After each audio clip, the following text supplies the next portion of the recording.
Good afternoon, guys. Welcome back to my channel. This is Coach DC from All 22 Films. We are going to focus on Chandler Rivers during the course of this video. Rookie defensive back from Duke University, 5th round pick for the Baltimore Ravens. But to be honest with you, I want to talk about all of the outside corners. Even though Rivers, admittedly, in many of these reps in this game is utilized as a nickel DB. Focus here on the first one, the big one that everyone's talked about, rightfully so. It's a pass defense on a man-free situation. Now, he does have the safety to his side of the field. He's defending that route that is drawn up in red. Essentially a post corner, if you will, running towards the sideline, the top side of our screen. I'll zoom in or magnify on Rivers. He's very handsy and very physical. He was so at Duke University. I think he was coached to be. And how that will play out over the course of his career, I don't know. But look, he's very quick. I think he's got great understanding of leverage. I think at this point in time right now, he knows that this receiver's route is coming back up to the top right corner of our screen. That's my opinion. Basically, he knows that it's not a post. How he knows that, I have no idea. I just know that he looked like at Duke, he looked like an extremely intelligent, prepared football player, a guy who can play outside corner and the nickel position. We've got a lot of talent there from a Baltimore standpoint. Longer Beam is on the field here. Bilal Coney. Both of those guys allowed a couple of catches. Some of them on quick access, speed out type stuff. This is the best play from this particular game from a Chandler Rivers standpoint. He shows you the speed, the awareness. Granted, like I said, he does have the safety over the top to help him on this vertical concept, but it's a 3rd and 13.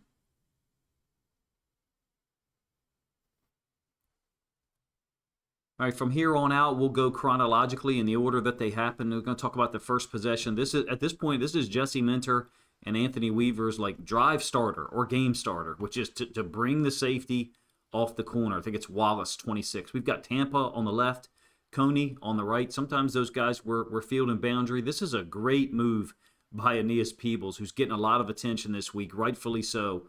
He's disruptive, extremely quick off the ball. You see it show up here comparatively to the rest of the defensive line. He's decisive, quick. His moves are incredibly sharp. So in any case, like I said, first play of the game, bringing the safety off the edge.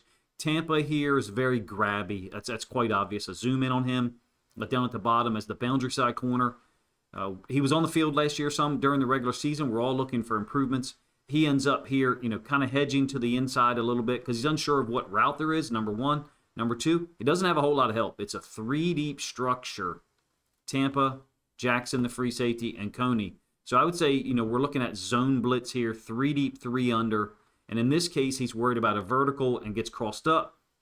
J.J. McCarthy slightly off target here, with this throw. I think that's one that Tampa would like to have back. Maybe a little bit shorter, choppier steps right here. But again, he feels like the receiver has a two-way go. The vertical to potentially threaten him, down the field, down the sideline.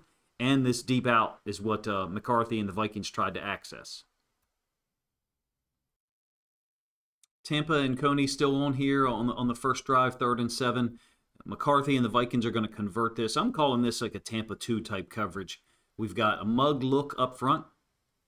7 guys on the line of scrimmage, 3 of which are going to drop out. Keon Martin at the bottom here. Jay Higgins there, and then Dominic DeLuca going to drop out to the flats. It's an irregular Tampa 2. If you're willing to accept it, it's a Tampa 2. I'm talking about these 2 guys being your half-field safeties, but up at the top, Coney obviously does not have the width that a Tampa 2 safety would normally have. But in any case, you can see that TJ Tampa is eyeing the quarterback, J.J. McCarthy, and then this is the route that McCarthy's able to access. Maybe Tampa drifts a half step too far, like right there, before putting his right foot in the ground, perhaps. And that half step is what causes him to be a split second late. It is a very nice throw from J.J. McCarthy, number 1. Number 2, that receiver, Miles Price, sits down in the perfect spot in the zone. And because we were mugged up, Keon Martin had to come from all the way on the line of scrimmage, as opposed to, let's say, if he was lined up here by default, there may have been some disruption in this route by Miles Price. Hopefully I said that in a way that makes sense. Probably a catch that gets applied to TJ Tampa. What I'm saying is sometimes the mugged up looks can cause the free releases by the wide receivers to come back to haunt you, and I believe that's a little bit of the case here. Even though TJ Tampa may have drifted a half a step or a quarter step, if that's even possible, in a way that makes sense. He does read and recognize things really well. You can see eyes on the receiver for a moment, recognizes the outside release, knows that he's got help in the form of this safety here. So turning now to look back in. It's also possible that Martin should have a little bit more width, but again, we're dropping out from a mug look, and that can kind of increase the degree of difficulty for some of those droppers at the second level of the defense. We're into the second drive here. We're again going to talk about Tampa. Now, Minnesota got this far or down inside the red zone as a result of a 50-yard bomb from J.J. McCarthy. It was to T.J. Tampa's side, but Tampa was covering the flat, so he was not responsible for it, in my opinion. In any case, he does a really nice job on this particular play. It's a cover 2 schematic to his side. He's going to jam the receiver to the inside, and you can see that is exactly where McCarthy is looking. Chooses to go away from it really quickly from a McCarthy standpoint and come back to the number 2 receiver. I have these guys numbered 1, 2, 3. Well, he's not numbered, but that's 1. That's where McCarthy looks 1, 2, and then 3 as far as the progression. Ends up getting the ball to the running back as part of a one-man escort or attached screen. Up at the top, Coney, I feel like, could attack this a little bit more, but he knows that he's got a little bit of a spatial deficit. So we're talking about is Coney here after the ball is completed to the running back out in the flats here, with that tight end being the escort / lead blocker, if you will. Coney wants to attack it. I think he wants to attack it, but he doesn't know how far away his help is here. This safety, Wallace, is of no consequence or no assistance whatsoever, so it's a 2-on-2. I'd like to see Coney attack it with a little bit more aggressive, basically knock it back if possible, but there's a fine line. He's trying to determine, okay, should I knock this back or should I slow play it, so to speak, so that my teammates can get here and help? Minnesota, I think it's Claiborne, almost got in the end zone. It's a really nice play design from a Vikings standpoint.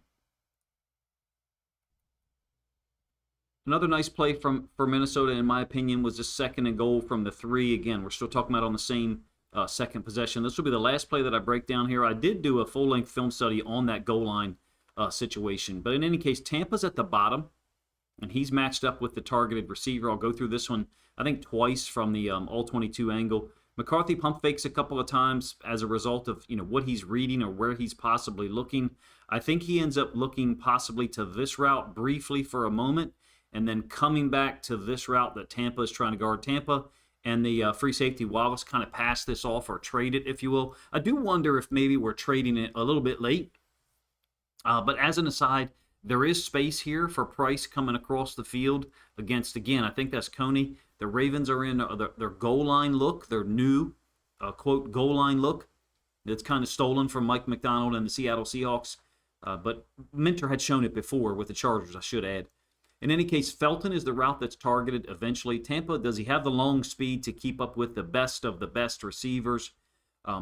Full length of the field, I don't know, but down here in the red zone, I think he does. He ends up getting screened a little bit. Higgins has passed off the tight end's route to the safety here, Walters, where he's communicated it, and then he doesn't make contact with the receiver, functionally ends up kind of picking or screening Tampa, if you will, and then eventually right here you're going to get more separation running across the field against Coney. McCarthy has time. Were he focusing on Coney's man running across the field, possibly he could access it. But like I said, it's a new goal line look, 2 stand-ups, 4 players lined up on the interior, usually 2 4 eyes, a pair of 2 eyes, so one technique sometimes, but oftentimes these 4 eyes are stepping out. They're swimming out like this. And that allows the inside linebackers / safeties to fill. It really causes a lot of problems down on the goal line. Seattle was spectacular in goal line situations last year. Here's a little bit of separation there, like I said, between Coney and the receiver. It's a long cover to get all the way across the field. McCarthy is briefly looking at this tight end, and there is the receiver, the passing off of the receiver, between Tampa and Wallace. It's available for Minnesota to make this play. McCarthy, I talked about a little bit. I think there's just too much torque in his upper body because there's no usage of his lower body strength at all to get the football out of there. And so he's kind of overcompensating, in my opinion. This will be the same play that I talked about at the beginning of this video from a Chandler Rivers standpoint. He's just off screen to our left-hand side here. See if I can move that over a little bit. J.J. McCarthy does take a pretty big shot from the left-hand side defensive end edge rusher. I think it's 56.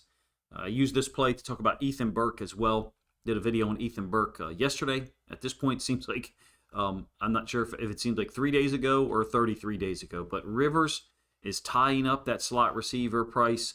A lot of contact downfield, certain situations where we could expect to possibly see that call. But he's got great speed and awareness to be able to stay underneath of this, knowing that he's got safety help over the top. We're talking about this guy right here, being able to help him out over the top. As an aside, on the other end of the field, I think we've got a longer beam, allowing a lot of room on this in cut that J.J. McCarthy, chose not to access. McCarthy took a beating in this game. We're not necessarily talking about the pass rush here, but I had it for 4 or even 5 quarterback hits. Maybe some of them don't count because they were too late. Like that one was slightly late, but the guy took a beating early in the game. I think I have that mislabeled. I believe that was on the 4th possession. It should be mentioned as well, as far as that PD by Rivers on the previous snap that I showed you, he was not on the field on the snap prior to that. So in some of these cases, as a dedicated nickel from a personnel standpoint, you may not be on the field on second down, have to come on the field on third down, perhaps cold, if you will, and then start to cover. This is a really nice rep, in my opinion, from TJ Tampa at the top of the screen. It's a 5th possession. He's going to be matched up. I believe that is Fleming. It seems like all of these Minnesota receivers are pretty big and strong. Play action concept. From a Viking standpoint, you now have Carson Wentz in the game, and he's trying to access this really quickly. What's interesting to me is that Tampa is going to, for whatever reason, use the right arm to try to come over the top. And he's got the length to be able to do that. Perhaps it's just the in-the-moment decision-making and where his left arm is located. It's not a problem. It's just interesting to me that it wasn't the inside arm, the left arm, that got the PD, or tried to at least. It's a little bit of a high throw by Wentz from this angle, but when you get the end zone angle, it looks, pretty much right on target. I'm not going to give you the end zone angle. We're focusing on the coverage from a Ravens standpoint. I feel like Tampa does a better job jamming with his left hand. I don't know if he's left-handed. Perhaps that could be one of the reasons why it seems like so many of his snaps are on the left. I'm not sure, but it just seems like he's more stable and balanced when he does jam or make contact with the left hand as opposed to the right, which is ironic because here he ended up making the PD, or trying to make the PD, with his right hand over the top. 2 bad outcomes here for the Ravens on this third down. We do give up a completion to the bottom side of the screen by Coney. In addition, Tampa gets a penalty up at the top. I'm going to talk about Tampa first, the point that I was trying to make a moment ago. Even though we've got a dime look on the field, and Jackson and Martin are magnified or spot shadowed for you, just to illustrate that the only inside linebacker we have on is Jay Higgins there. Tampa gets a really nice jam with the left hand up top right here. Again, I'm not sure if he is left-handed. I don't know if other people have noticed it. It seems to me that he's way more powerful and balanced when he's able to get a punch with his left hand as opposed to the right. He does pick up a penalty later on in the rep. Not yet. I think it's here, up at the top side of the screen. You guys are apparently missing that. Let me pull that down a little bit. Sorry about that. Up at the top side of the screen, he picks up a penalty right around in that area there. I think he starts holding and then loses his footing. We're talking about Tampa at the top of the screen as the outside corner. Keep in mind, like I said, it is a third down. Coney is in off coverage at the bottom. Really interesting player a year ago when the Ravens picked him up. And there's a lot of depth and competition here. For the Ravens to have, drafted Chandler Rivers, we've got Coney and Longer being back.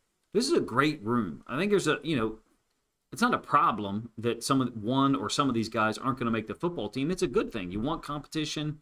He's an athletic guy. He was very tenacious, if you ask me, in college. I'll never forget the game against Ohio State. I thought he really showed out well. Here in off coverage, Wentz went at him. In my opinion, Wentz, I think, recognized that was the place to go on some of these third downs. And Coney's just not able to recover quick enough, even though he sees the route. You can see he's got his right foot in the ground. Felt like our guys' footing sometimes on this field was unreliable. Not in this case necessarily. Coney, gives up 8 yards, like I said, and we get the penalty on Tampa that the Vikings declined. I know we're not talking about Chandler Rivers a whole lot, so perhaps the title and a thumbnail of this video is a little bit misleading. My apologies for that, but there's just so many guys, I think, putting in good work, putting out some good film, perhaps in some cases things you can improve on. In any case, we're further along into that 5th possession in the 2nd quarter. Like I said, Carson Wentz is on the field now for Minnesota. Essentially got man here, and so end up being a really nice tackle by Keandre Jackson against this tight end. Wentz is looking to the downside. I think he's looking here to Coney, and Coney's all over it. He actually ends up kind of grabbing the receiver on the route, first of all. Second of all, Tampa making a lot of contact here, being really physical. That right hand jam, and then into the left, riding him with the left hand. We're talking about up here at the top of the screen. Interesting to me that we're playing this man coverage, really off with Coney at the bottom, and Tampa pressed up at the top. I love some of the small elements of Minter and Weaver's defense, how they make something look different. And you're playing man, but things look, they don't have a mirrored aspect to the formation, to the coverage element, if you ask me. A really nice job of both of those guys in coverage. Coney obviously is getting hands on here at the top of the route, but the receiver is running into him, first of all. Second of all, they're allowed to make contact with each other. Tampa here riding a little bit. It ends up being a completion to Jackson all the way on the other side of the field. So I think it was a good look for our corners, Wentz. Even McCarthy had 2 or 3 plays where he goes, 1 in the progression, 2, and then maybe 3. I showed you the goal line play a little while ago where he targets the guy Tampa was originally guarding. Wentz gets through this stuff quick. Looking down here at the bottom against Coney, like I said, comes, I think now ends up looking to Tampa, second here. So we would go 1, 2, 3. I'm sure there's some other stops in between from as far as his visual field or visual acuity as far as some of those checkdowns. But this is a good look for our DBs, for not just our corners, but our safety as well, facing a guy with starter level experience who can get through the progressions and reads really quickly and kind of knows where to attack on some of these 3rd downs.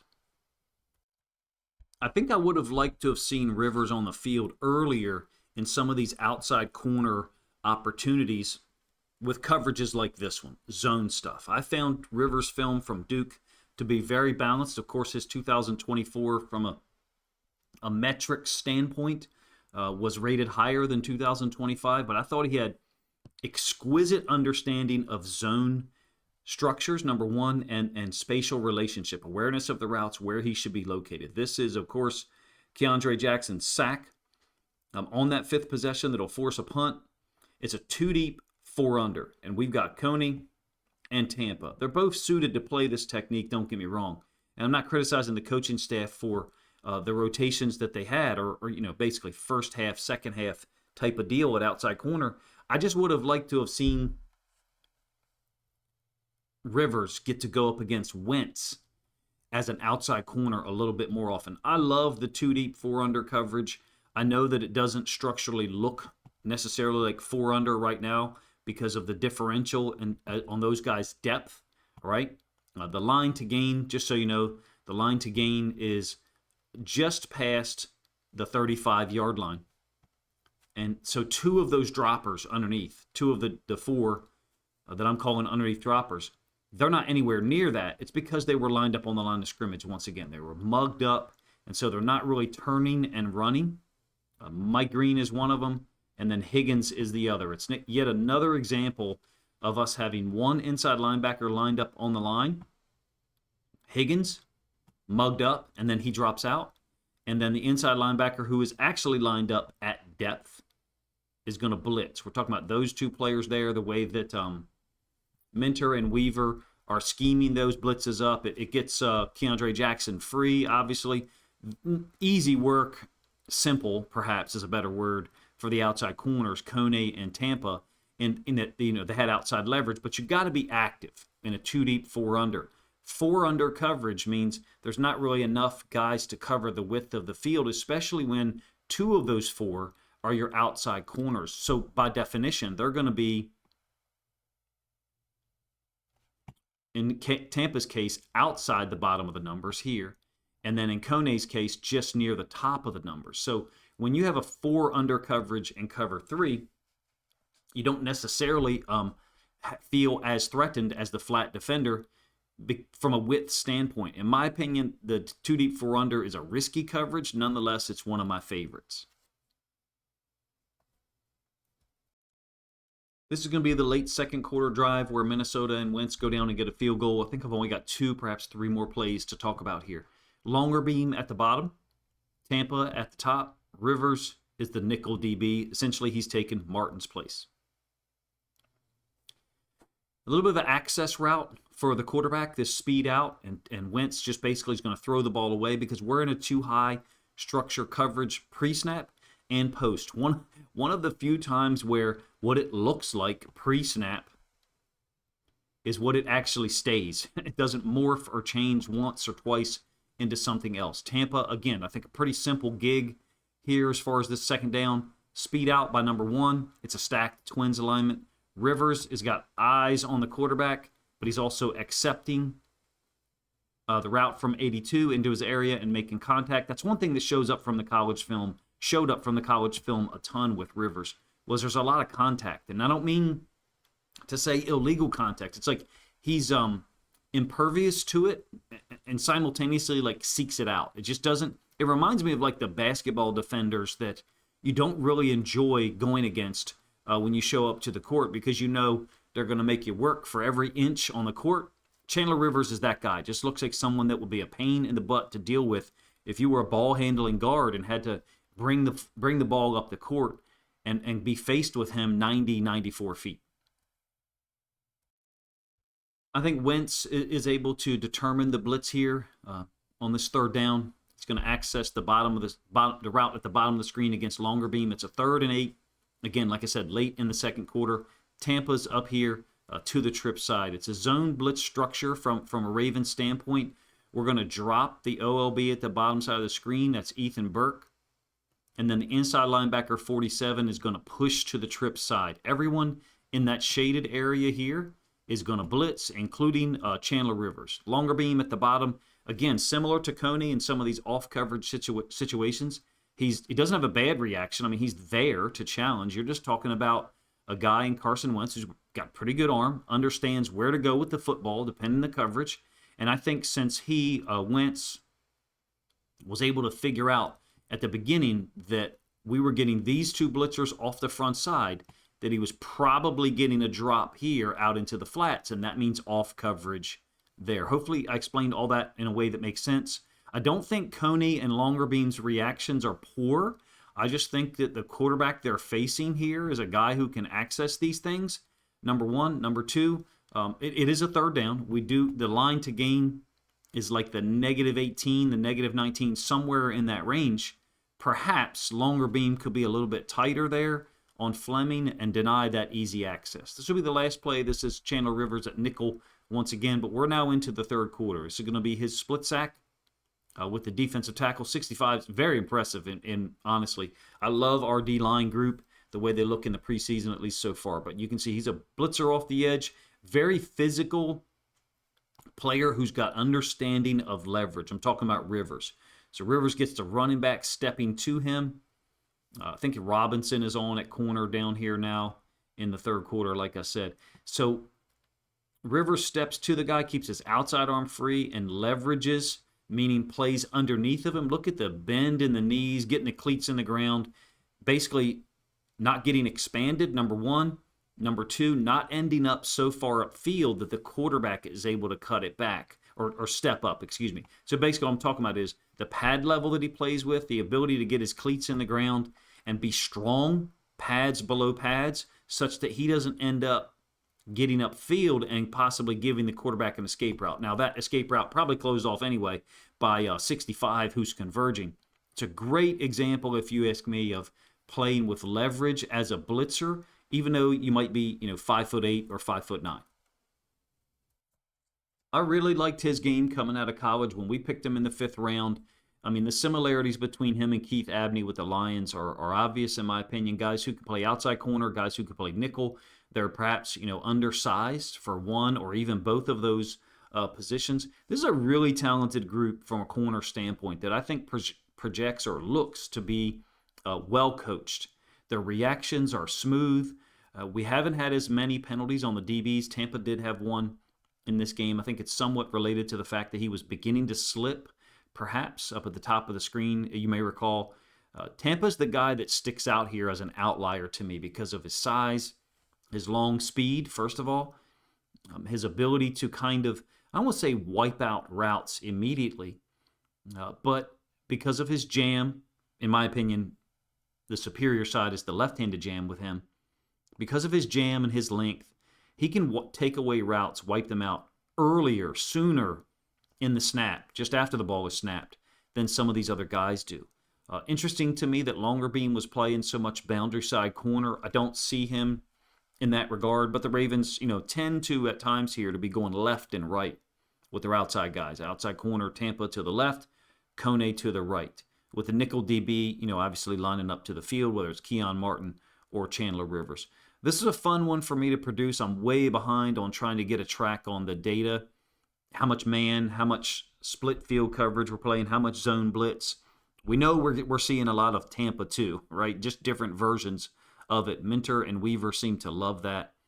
In particular, on early third downs, there seems to be a pattern to me whereby we're playing Tampa coverage on third downs, on first, second, or maybe even third possessions, and then it kind of disappears from existence for a while. So it's just very interesting and unique to me the way that they call plays, defensive plays, and coverages. If you guys enjoyed this video, please let me know in the comment section. I didn't focus on Chandler Rivers the whole time, but I felt like the outside corners deserved some discussion. How they're playing.